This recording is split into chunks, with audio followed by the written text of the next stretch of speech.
Fatalo fatu ila ufafonga Samoa nei fo eso fo malo le soifua.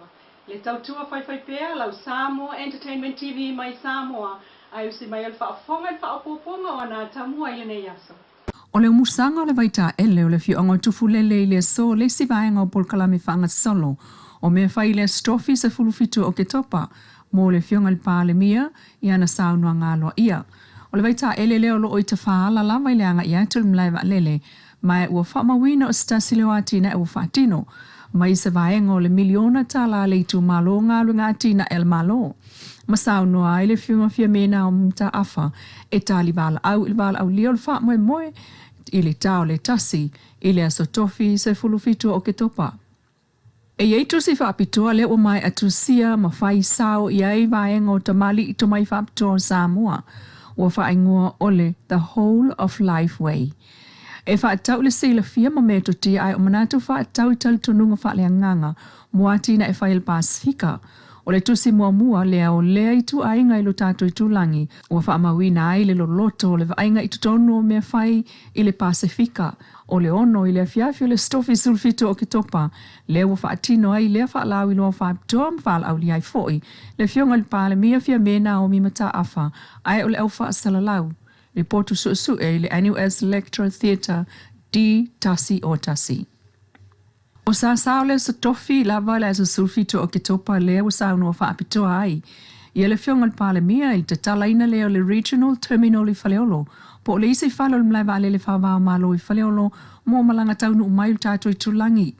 O le ono i le fiafi ua whaataunu ua i le wha moe tāu o le malo. Ai o le tato atunu i tāpenang o le whanotele malo o le tāu pulenga i le vai asa whau. O whaeloa mai Amerika Samoa e le Talanei News e lima vale le te tele o le apaka atu i malai tāfuna i le taimi o le awhai ai le whono. A solua tasi le solua ono.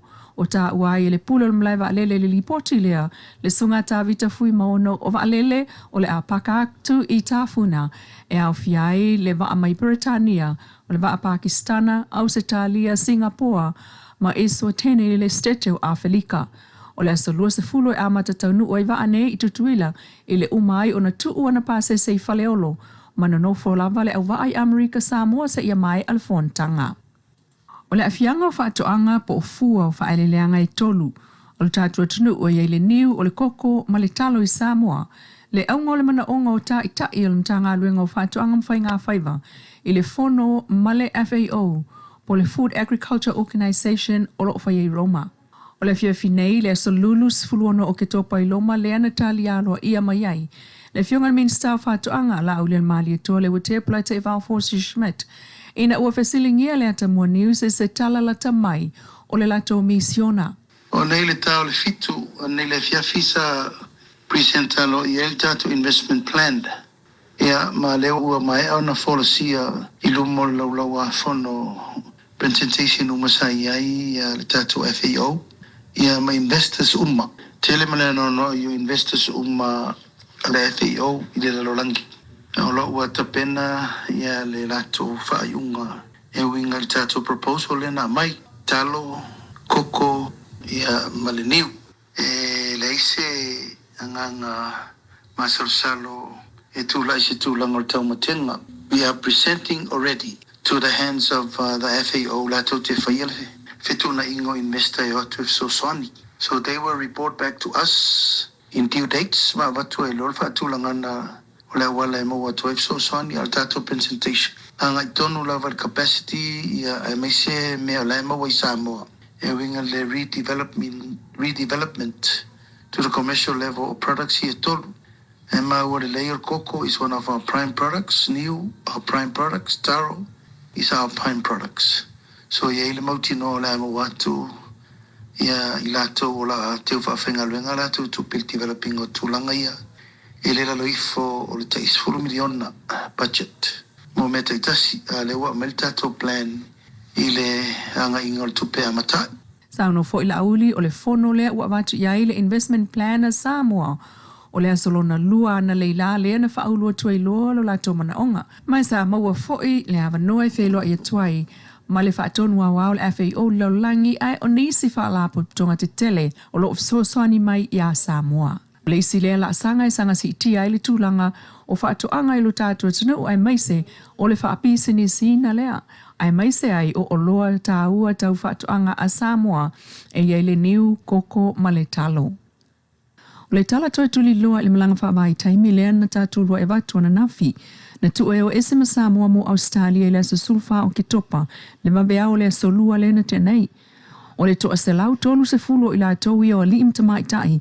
Isa ilinga le tamua news na mawai o se vaenga o i la tau na tumu i le fia fia ma o atu i lava e longo le ofisa o leo leo i le whaavalea ina o i la tau e tangata na tau pule ina pena tā pena ina lea malanga. O le tangata lea o lo o iao ina tupe mai le se lau fitu sifulu tā la lua se lau tolu se lau e o le wha se lau tā la e au mai tangata o se tamaa mai whangali i tai e swafa ia la mepa si ufanga.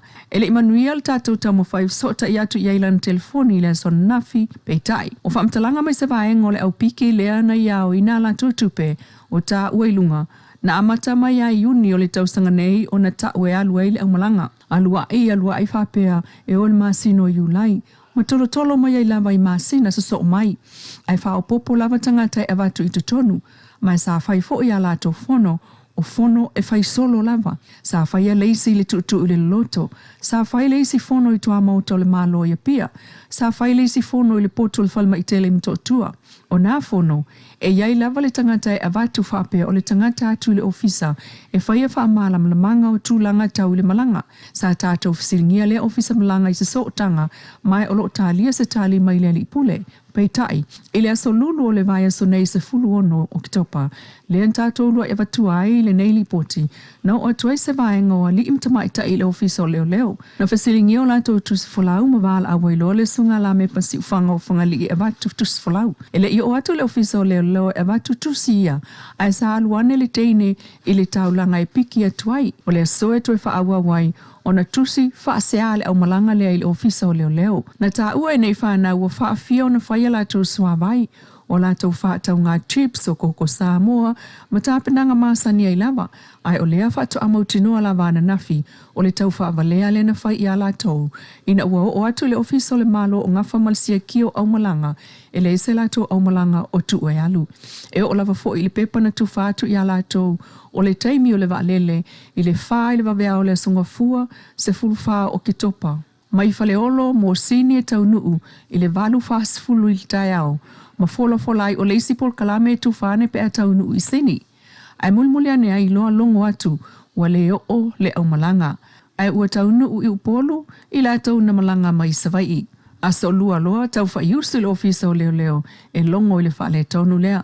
O ta ue le tasi o vaenga, pe ana le vave o na maua lona winga, e toa tele lava nise whavalea ai, ma whaau au lava lea o ina o tupe, mai le lua se lau tālae o atu le wha se lau tālae tangata, e le sunga la mepa, o ta ue le au malanga o le isi ngua o lo o aluai o Dani, ai o le isi ngua o lo o whaau ngai lunga sota inga tele vave, e tala noa ai i meli tau whavalea, ma le ofisa malanga o Alex Lapai. Ua i lima nei o leo leo le mata upu, o se taimi o na maua mai leo statou tala, mai le ofisa o leo leo. Inisi o tala o tali malo o lelei, lea wa amata mea ila fio anga wapia i malo o tau nu o le fontele, ta ita e malo o le tau pulenga. O le isi vahenga o le usunga fono o le malo o New Sila lea, o lo tali malo ai lea fio anga wapia, o lea onga mai tauranga.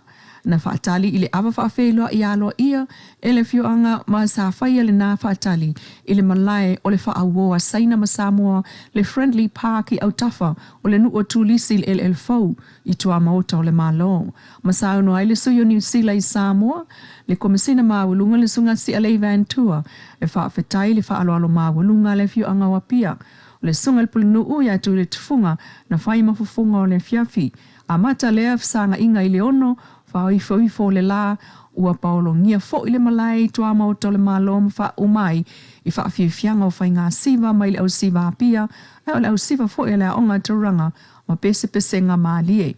Awa i le sui o le fono sui tofia, o le sui au, le fionga tu le tufunga, le mamea ropati, o le sunga le whaafiangainga ma sui o le ofisa o New Zealand i Samoa, ai o le mamalu o le fio anga wapia.